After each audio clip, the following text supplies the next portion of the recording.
14억 인구의 눈물바다. 중국 축구는 여전히 월드컵과 거리가 멀어 보입니다. 지난 21일, 중국은 사우디 원정에서 0대1로 패배하며 조 최하위에 머물렀습니다. 점유율 20%, 유효 슈팅 공개기보다 더 참담한 경기 결과가 있을까요? 중국 팬들은 실망을 넘어 절망에 빠졌습니다. 기대가 컸던 만큼 충격도 컸습니다. 귀화 선수까지 투입하며 총력을 기울였지만 경기력은 한계를 드러냈고 결국 아무것도 보여주지 못한 채 무너졌습니다. 오늘 영상에서는 중국 대표팀의 충격적인 경기력 분석, 팬들의 반응, 그리고 중국 축구의 미래가 과연 어디로 향할지 깊이 들여다보겠습니다. 중국은 경기 초반부터 극단적인 수비 전술을 선택했습니다. 하지만 문제는 수비를 위한 조직력이나 체계가 전혀 보이지 않았다는 점입니다. 점유율 20%라는 숫자가 모든 것을 말해줍니다. 선수들은 공을 잡아도 방향을 찾지 못했고 불안한 패스가 연속해서 끊기며 경기 내내 끌려다녔습니다.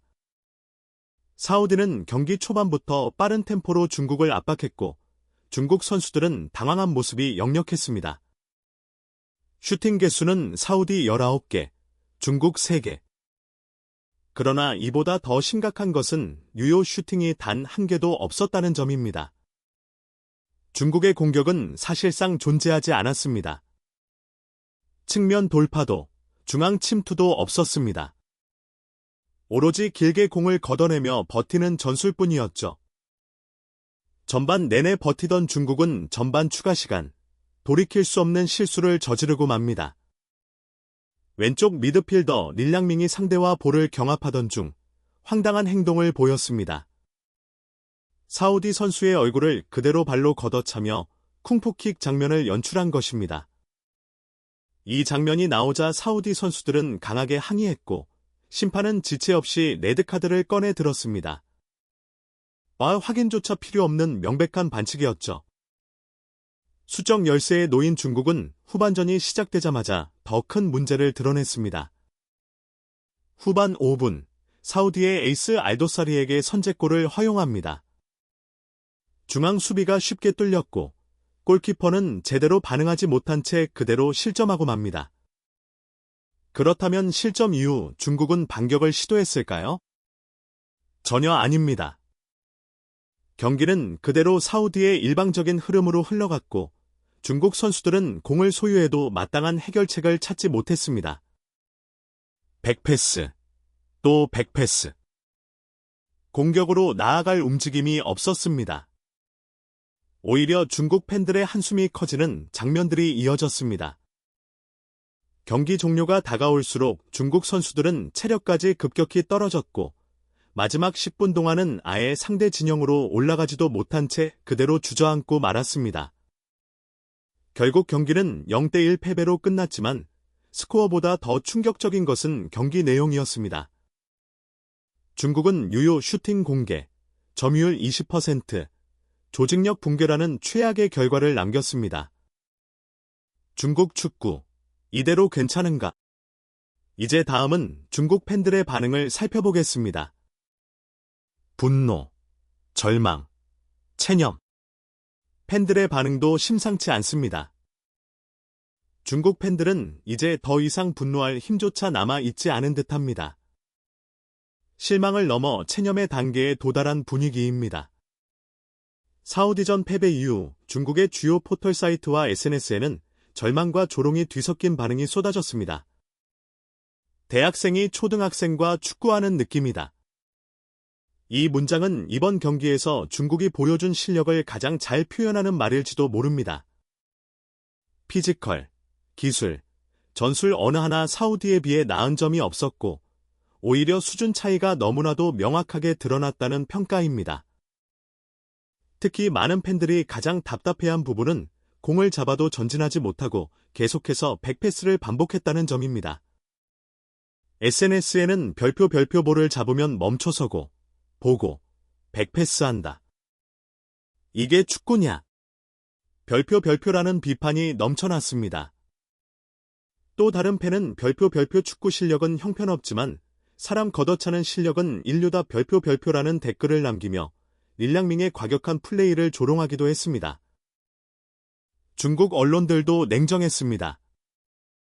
경기 직후 소후닷컴 별표에서는 한 골차 패배가 다행일 정도였다. 이 경기력이면 0대5로 져도 이상하지 않았다.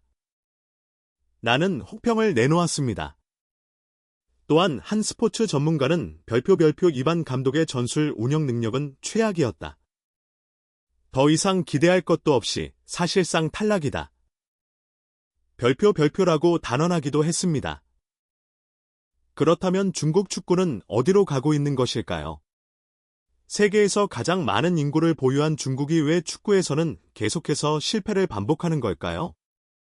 다음은 중국 축구의 구조적 문제와 미래에 대해 이야기해 보겠습니다. 중국 축구의 현실은 암울하기만 합니다. 현재 승점 6점으로 조 최하위에 머물러 있으며 같은 승점을 기록한 바레인과 인도네시아에도 골득실에서 밀리며 최악의 상황을 맞이했습니다. 월드컵 본선 직행 사실상 불가능합니다. 현재 조 1, 2위만 본선에 직행할 수 있는데 중국은 이미 경쟁에서 한참 밀려난 상황입니다. 그렇다면 4차 예선을 통해 마지막 기회를 잡을 가능성은 있을까요? 현실적으로 봤을 때 4차 예선 진출조차 쉽지 않습니다. 남은 경기에서 승리를 거둔다고 해도 다른 경쟁팀들의 결과까지 지켜봐야 하는 처지입니다. 결국 중국이 월드컵에 진출할 가능성은 거의 없다고 해도 과언이 아닙니다. 그럼에도 불구하고 중국은 여전히 돈으로 해결하려는 모습을 보이고 있습니다. 브라질과 이탈리아 출신 귀화 선수들을 추가로 영입하며 전력을 보강하려 하고 있지만 과연 이런 방법이 근본적인 해결책이 될 수 있을까요? 중국은 이미 여러 차례 귀화 선수를 활용하려 했지만 결과는 실패로 돌아갔습니다. 팀워크 부족, 조직력 문제, 선수들의 낮은 동기부여 등으로 인해 귀화 선수들이 기대만큼의 활약을 보여주지 못했습니다. 결국 중국 축구가 살아남기 위해서는 돈이 아니라 체계적인 시스템이 필요합니다. 유소년 시스템 개편, 장기적인 리그 발전, 축구 문화 정착이 이루어지지 않는 한 지금처럼 단기적인 해결책에 의존하는 방식으로는 미래가 없다는 것이 이번 경기에서 다시 한번 증명된 셈입니다. 과연 중국 축구는 이 위기를 극복할 수 있을까요? 마지막 결론에서 정리해 보겠습니다. 결국 중국 축구의 문제는 돈이 아니라 시스템입니다.